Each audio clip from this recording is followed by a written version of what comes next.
We're starting a new series on the book of Genesis, and it really matters moving forward. I mean, every part of the Word of God does. We could say that every time we gather.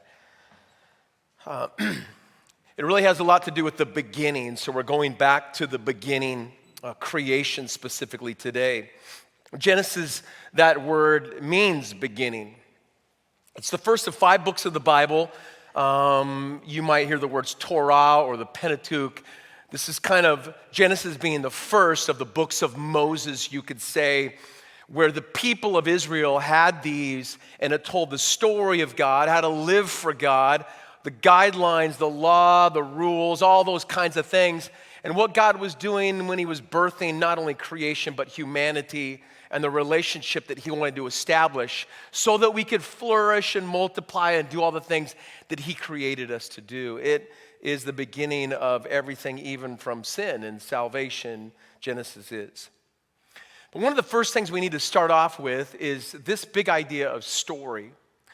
And I've shared this phrase before. Brent might have shared it in his small group on Thursday night.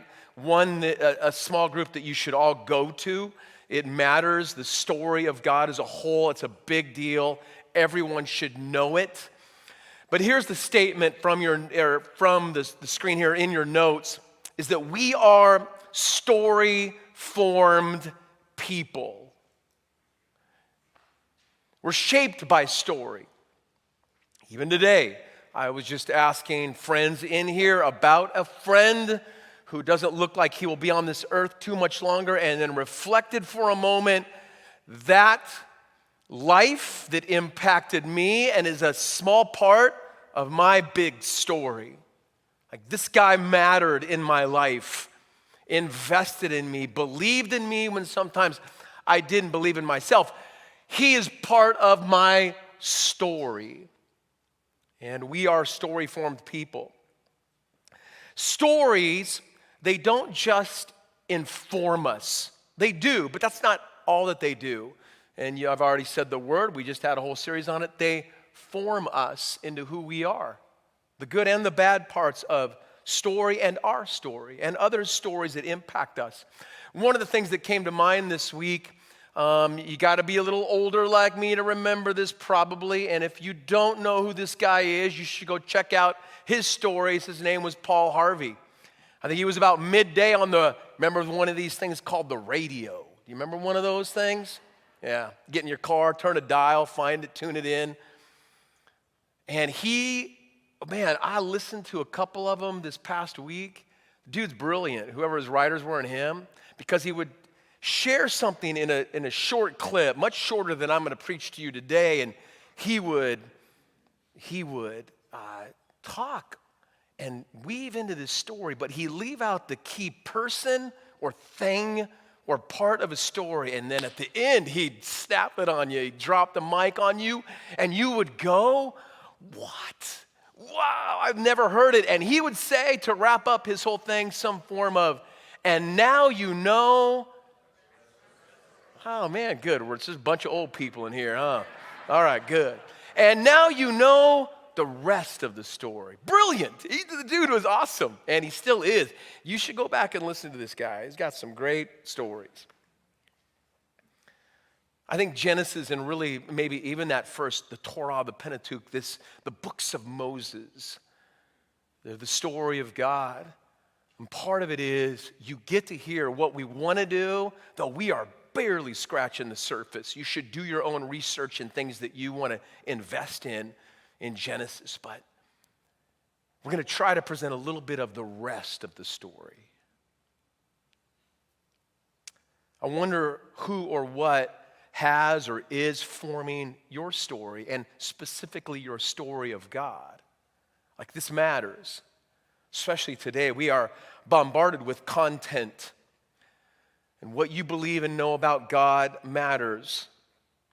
Knowing God's story and how the parts of it fit together, it shows us how to fit into it and fully live within it. It has a lot to do with the way we function. The Bible, for me, it forms my worldview. How I look at everything. Whether you believe it or not, even today, if you're online, if you're here, listen, even if you struggle with parts of the Bible, grasp a hold of it, understand it to a certain degree, and even if you don't believe certain parts, I'm still going to tell you the Bible shapes and forms humanity. Even people that don't totally believe in it, it's still shaped part of their lives, good or bad. And today, I remember sharing this years ago when we talked about story, that pluralism, and reading a lot about it again and trying to simplify it down, that pluralism can confuse people to what is true and what story should be told. Many attempts are made to reshape the story of God, how and why to suit preferences and needs more than just accept it as is. The Bible has become just one more book of religion, a confusing mix of history, poetry, lessons in morality and theology, and many more things for people. It gets reduced to cliches, comforting promises, guiding principles, and commands. But every part of the Bible, we've taught it, we will teach it, we are going to teach it through this. Every part of the Bible, each event, book, character, command, prophecy, promise, and poem must be understood in the context of the story of God. Brent started Thursday. If you still want to join up, you can. If you want to read a book on it, watch some videos on it, you need to know the story of God. This matters and makes a difference. Otherwise, one part of it says, I'm just moving towards destruction. He who dies with the most toys wins. I'm going to call it good if I die and have a lot of stuff to leave to someone else. But we can forget about God rescuing his people, restoring things as he intended them to be. And there is so much behind that. Our world, you and I and our community, we need a story big enough to handle the conflict, the sin, the suffering, the pain, the confusion, humanity, silence, pandemic, politics, destruction, deconstruction, and reconstruction and restoration. Humanity needs a story big enough to handle that, and I believe the Bible does. When we gather like this, it's one of the cases to make when we gather and why it's important to come here, even if it's a struggle at times. When we gather, and this happens in our small groups as well, and you can do it on your own, but listen, when we gather, it gives us opportunity to remember and reorient ourselves back to God, to pull ourselves back in from all that sin and suffering and pain and confusion and humanity. So when we gather, we don't come, I laugh and tease Dave a little bit. We've gotten in such a pattern. You do it in here where you sit. Somebody shook it up this morning. I love it. But I asked Dave just to tell on us a little bit. Hey, is it a 1-3-1 this morning? 1 song announcements, 3 songs speaking, and a song. Now you know, huh? Regardless of that, when we gather, if we embrace, even like this morning, a song and the words, it reorients me back to God. Because I'm going to go back out into that. And I need that refocus. I need presence of people. I need to remember some part of the story. Especially when people are telling me a completely different perspective of it all. So when we gather, when we sing, when we pray, when we share, the room's coming together in there, when you sit and have a cup of coffee before and after, when you read, when we respond, when we take communion, or you just sit there for an hour and a half, you are reconnecting, reorienting yourself back to remembering who God is, what he has done, how he feels about you and why it all matters and who you are in him, it matters. If you can't make it here, do it online. It's the same there. If we don't do this, then we will be shaped and formed by a different story. And there is a world working hard to retell something that has been established for thousands of years. Now, that happened with creation, so let me just keep going further down. There are stories of creation. One criticism is this: even other religions in the past have had their creation stories, and it seems like the Bible writers knew them or they knew ours, and there's all that, trying to well, they copied theirs and they copied that, and there is some truth to that. There are many writers that can go on a deep dive into this area. You should study this if you would like to on your own. One of them, John Goldengay, said that in the days of Israel, other Middle Eastern religions had their own creation stories that overlap with Genesis and creation. People talk about Genesis being based on other cultures' stories. It looks like the authors knew those stories, the author of Genesis,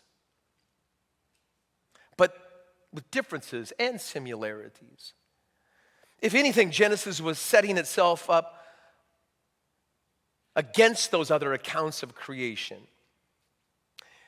It's almost like they would say, hey, you know that story you heard about creation, the gods doing this and all that? Let me tell you the real story. In fact, let me pull Paul Harvey's phrase out. Let me tell you the rest of the story. It's almost like they're saying, I know, and Jesus uses these words later on, you've heard it said, but I say. And then he tells them the story of God and of creation. I love that. One of the differences, here's the biggie though, one of the biggies at least that many talked about, one of the differences was creation coming out of conflict.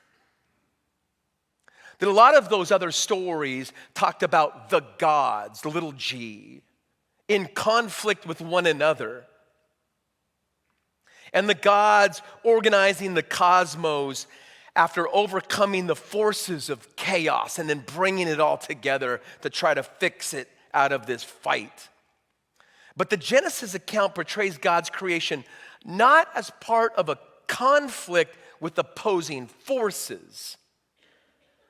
And let me just pause and say, isn't that what the enemy does in your life? If he can create conflict and chaos, then he can screw up your whole life.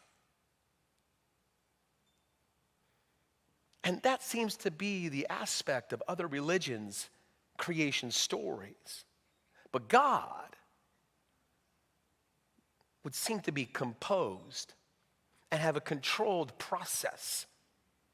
Not out of chaos between the gods, but he would take chaos and create. He'd take formless and he'd form it. He would take disorder and give order to it. That is a big difference. God created with planned, systematic activity so that the heavens and the earth are one coherent whole. Other creation stories began with the coming into being of the gods themselves. But we learn that God simply was, is, and will always be. And that's a big deal too. Because we also don't treat this as simply a presentation of history. You know what's interesting to me, and we're not going to do it here, so I hope you're not disappointed, but go on your deep dive of YouTube videos and books. It's wonderful out there about history, what happened. Genesis is not written to go, here is the historical way that God came into life and created everything. There's history in it. Sure. He also is not doing a presentation of science, though it's backed by science. That's a whole nother deep dive for some of you that love that. Like how it happened and the rational explanations outside of God on how this all occurred. And he's also not presenting some myth, man's theories of creation. And yet those things are not threats to the Bible's integrity and authority. This is a presentation of God who was and is and will always be. Not how God came into being. Well, who created God? That isn't even relevant to them. They don't need explanations of the intricacies of birds and plants and trees, though it's a great study, don't get me wrong. And historically and scientifically, I believe the Bible lines right up. But this is something different. 3 quick things in your notes that we'll come back to. One, this Genesis and really the story of God is one, a declaration of God. A declaration of who he is and what he does. We'll see in just a little bit, creation speaks and reveals things. But this declaration of God is about him, who he is, what he does, why he did it. 2, it's a proclamation. Never forget, the writers are hearing a proclamation right from the beginning of the gospel. The good news of Jesus, salvation, and how God took care of sin. Jesus is seen in Genesis. And 3, this is an invitation to relationship. When we read this over the coming months, when you read Genesis every week or a portion of it, when you know the story of God, never forget it's an invitation for you to have a relationship with the Creator. Why? Because he loves you. Why does Genesis matter even more? Let me take it a step further. When these 5 books, the Torah, were given to the people, and then Genesis in particular, it did something because when it was written for, at that time, it seems, the exiles, those in bondage. And so it did a few things. You could probably discover a lot more, but let me just present 3. It offered them hope. Those in bondage and bound in slavery got hope when they read the story of the Creator. Sin, salvation, and their father Abraham, and the stories of God's rescue and redemption, despite how horrible things looked, it offered them hope. And my prayer is that even today, thousands of years later, that the book of Genesis offers you hope, especially if you need it in your current situation.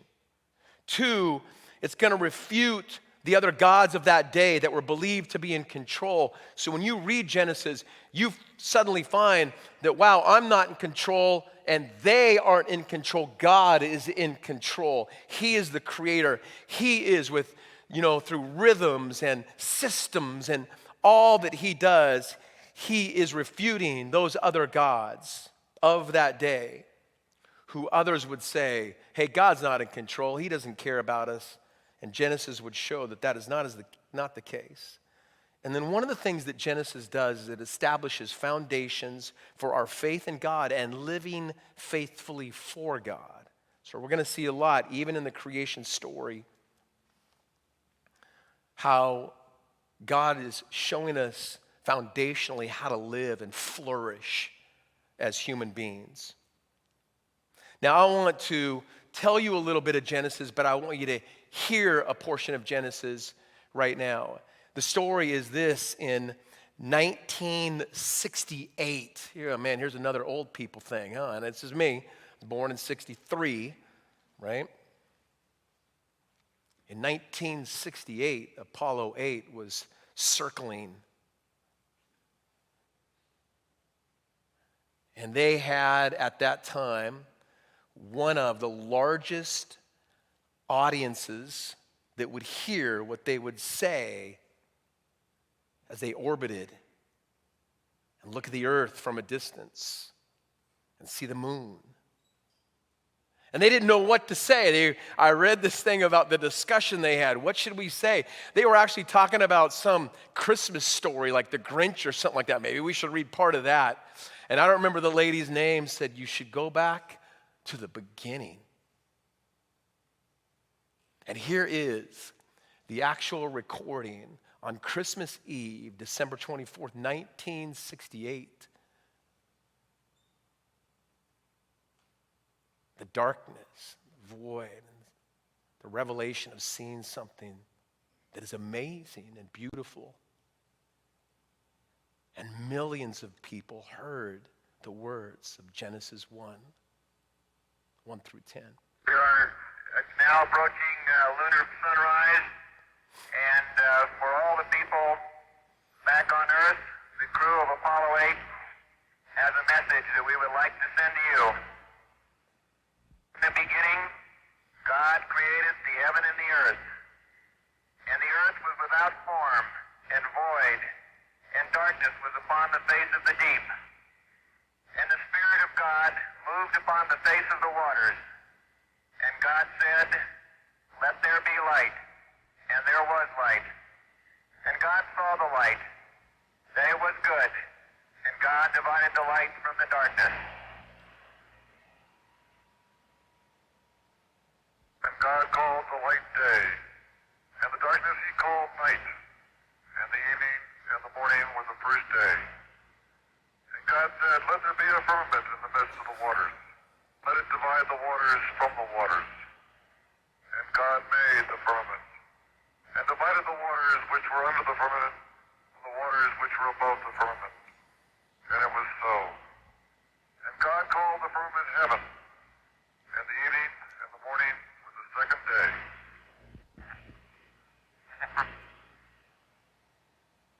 God said, "Let the waters under the heaven be gathered together into one place, and let the dry land appear." And it was so.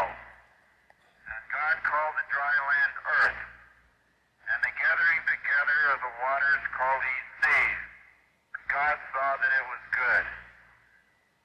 And from the crew of Apollo 8, we close with good night, good luck, a Merry Christmas, and God bless all of you on the good earth. All of you on the good earth. Wow. 1968. It is amazing to see that beautiful earth that we live on that was created for us to be with God and serve God. What a view. We have that same view in creation. Let me go through some things that Genesis and specifically creation reveals to us. This will be a little quicker. One, it's the commencement of all things. In the beginning. I love that they went back to the beginning. How the world began, the beginning of the cosmos, civilization, even sin and salvation in these first few chapters of Genesis. From formless to formed, empty to full, darkness to light. And one of the things that this brings up always for me is this. Are you experiencing darkness in your life? Chaos? Conflict? Do you feel like your life has no form or shape? Then go back to the beginning. We serve a God who is this creator. And what he did then, he can do now. And he desires to do in you. Do you need a new beginning? And maybe for some of you today, this is the commencement of all things. Maybe today, online or in person, it is your day to surrender your life that is formless and dark to Jesus and begin something anew with the creator of the earth. Genesis also reveals this to us, not only the commencement, beginning of all things, but the creator. In the beginning, God, the creator of all things, the artist is revealed. And what an artist he is. Imagine you are standing quietly overwhelmed by the beauty and power of a magnificent piece of art. For these astronauts, it was that Earth from a distance. And someone approaches you and says, "Would you like to meet the artist?"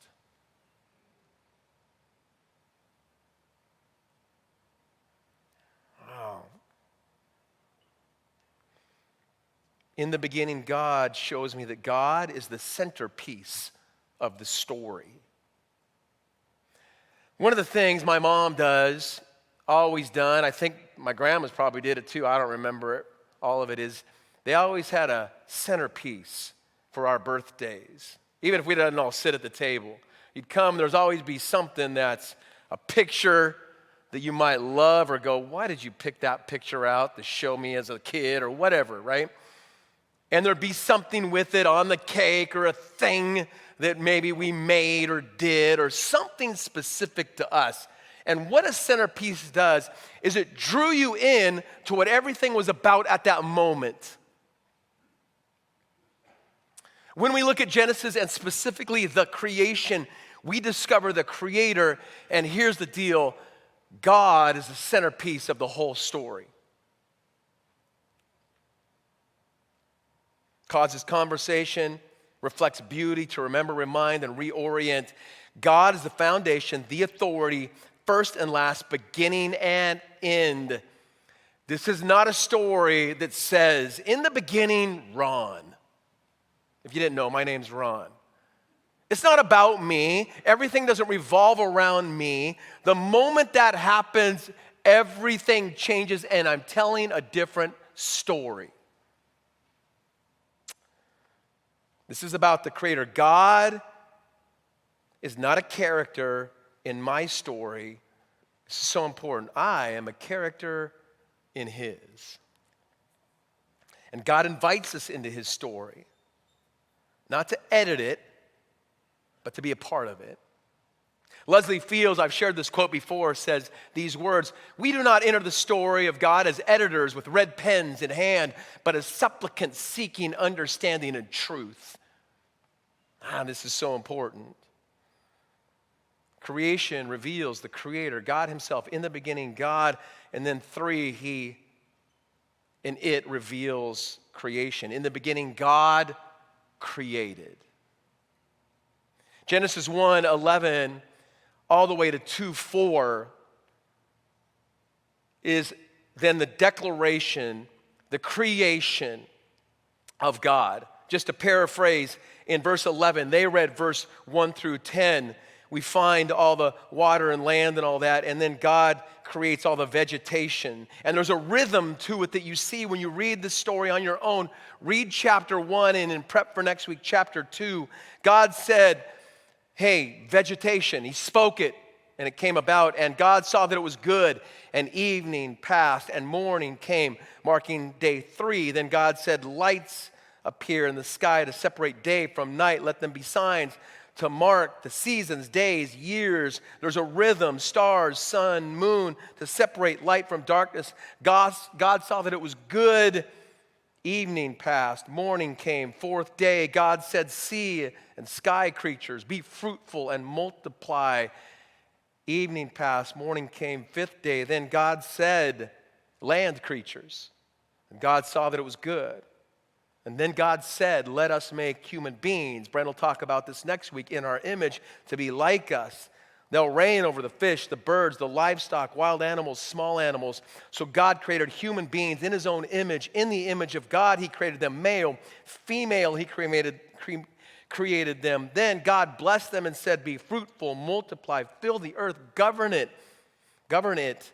Reign over the fish in the sea, birds in the sky, animals that scurry along the ground. And God looked and said, on this 6th day, it's not only good, he said it's very good. And so creation was complete. On the 7th day, he completed everything, and it says he finished and he rested rested from all his work. God blessed that seventh day, declared it holy. Brent talked about this a couple weeks ago. It was the day when he rested from all the work of creation, and this is the account of it all. So let me end with these few statements about creation and what it does. So we talk about the Bible and the story of God. We talk about what Genesis reveals, and here's what creation reveals even more. It is this: creation reveals God's purposes and plans. When I look at all that he's created, when I see all that he has done, it shows me that he has a plan. He didn't just turn us loose and let us run wild, although does it not look like that sometimes? He did not abandon us.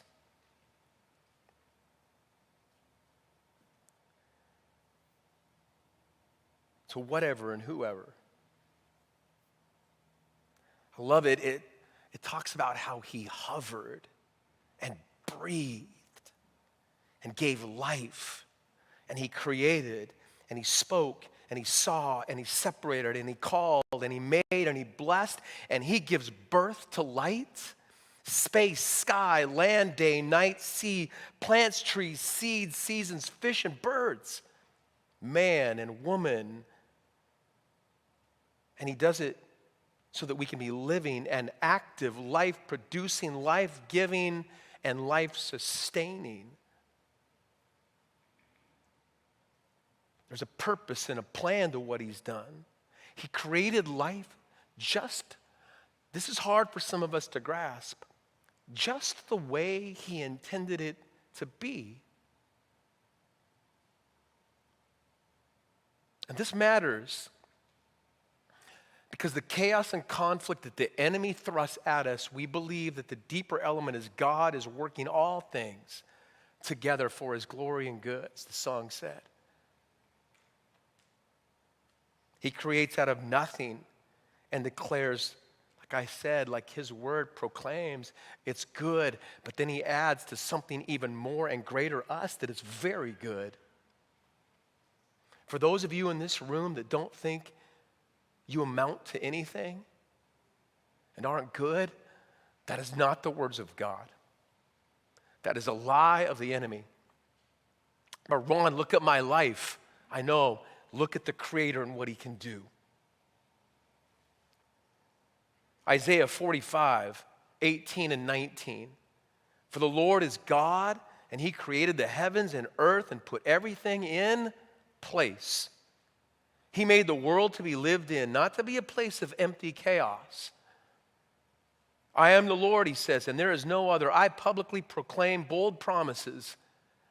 I do not whisper obscurities in some dark corner. I would not have told the people of Israel to seek me if I could not be found. I, the Lord, speak only what is true and declare only what is right. That is a powerful statement by your Creator. Ephesians 1, 9 through 11, plans and purposes. God has now revealed to us his mysterious will regarding Christ, which is to fulfill his own good plan. And this is the plan: that at the right time he will bring everything together under the authority of Christ, everything in heaven and on earth. Furthermore, because we are united with Christ, we have received an inheritance from God, for he chose us in advance, and he makes everything work according to his plan. Creation also reveals to us who God is. Not only that he has plans and purposes, but who he is through his creation. This chapter right here, I learn more about God, who he is. Romans 1:20.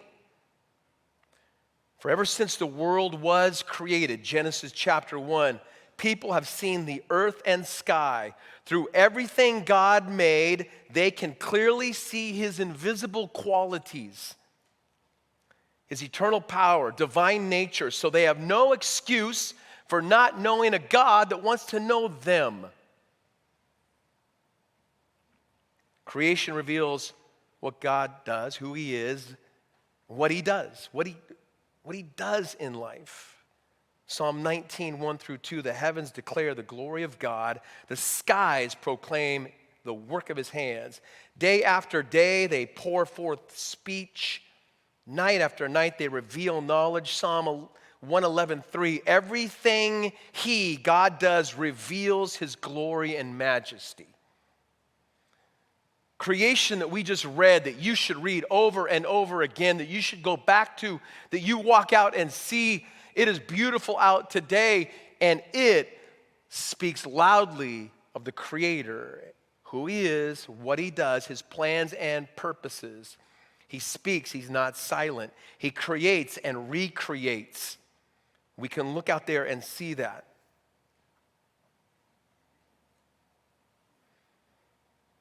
A story is trying to be told where I create what I think is good. I define good and evil, but God defines it and creates it. For creation declares, reveals who he is. There's a rhythm to it. We are living in a created rhythm, seconds, minutes, hours, days, weeks, months, years, seasons, breath, heartbeat. It's not haphazard, even though it sure feels like it sometimes. And it's not just about what he did, but it's what he is doing. And I stand upon this beauty, believing what he can do. I need that. We also read in there that he rests.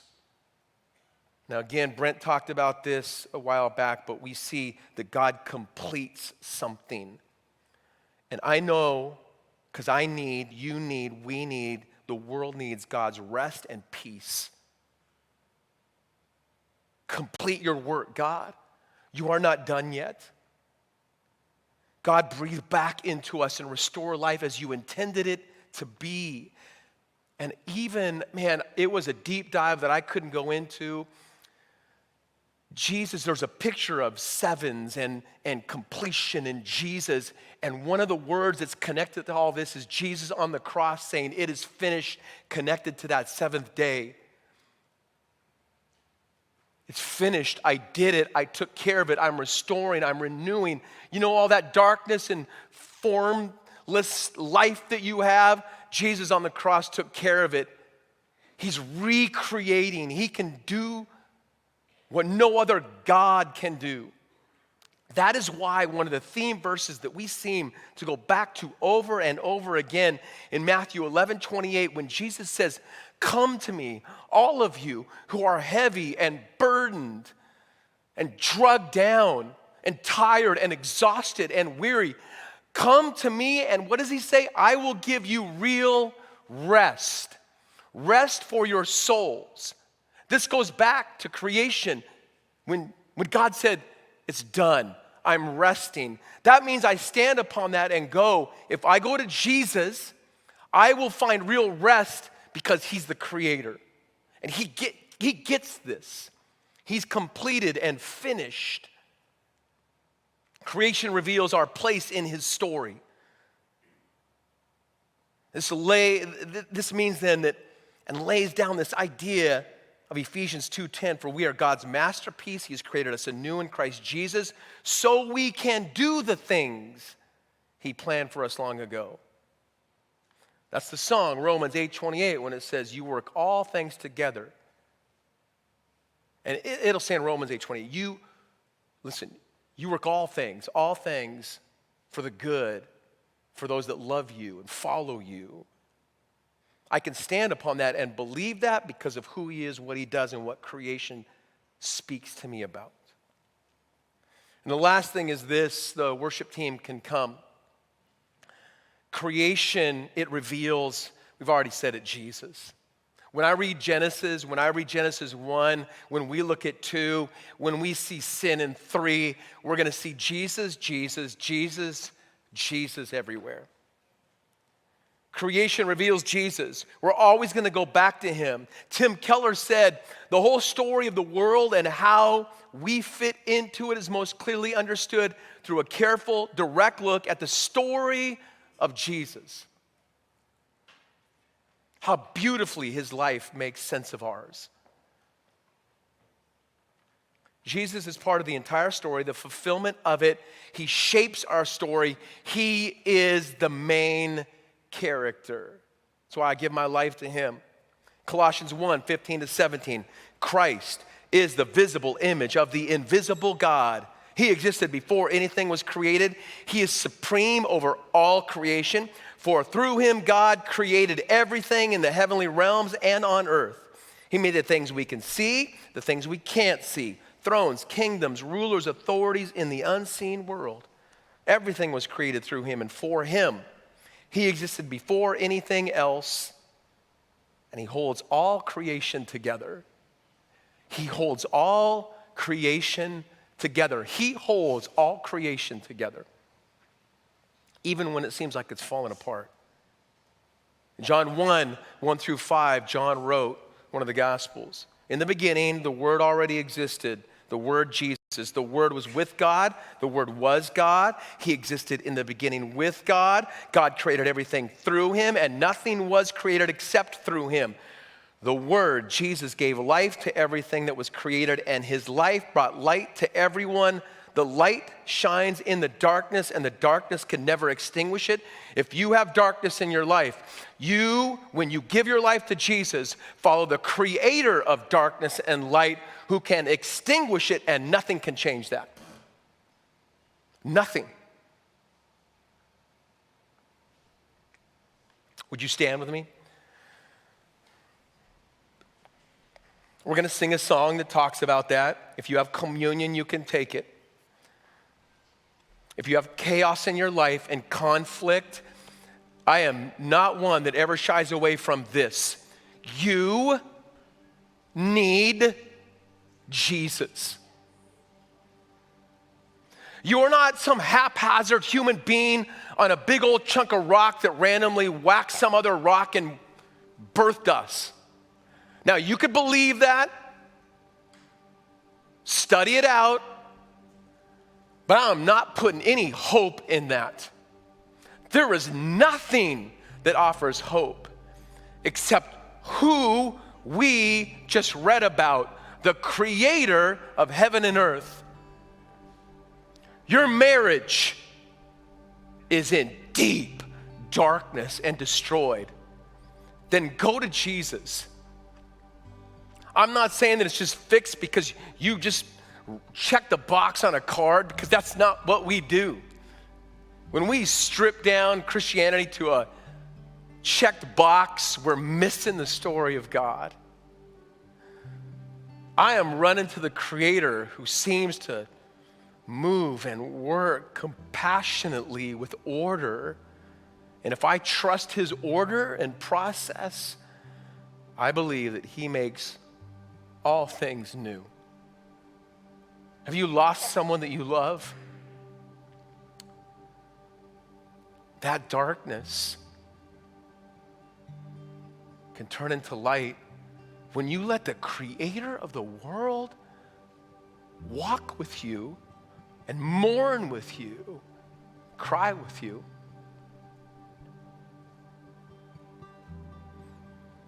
So listen, if it's your day, the starting place is Jesus.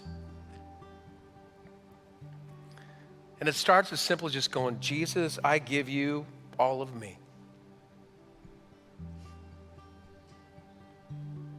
Father, today, wow, we need that.